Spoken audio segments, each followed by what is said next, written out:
In this video, you'll learn how to add a custom progress bar field to your ClickUp project tasks. Start by selecting the Project To list. Next, you'll see a Customize option. Click on it. Then select the Fields option. Next, type into the search field.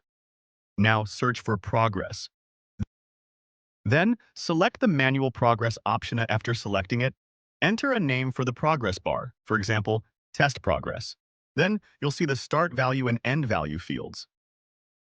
Edit both values according to your requirements.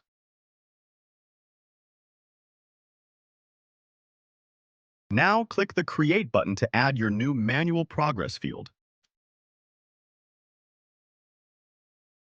Finally, as you can see, our progress bar has been added successfully. You've just learned how to add a progress bar in ClickUp. Try it out to track task progress more easily.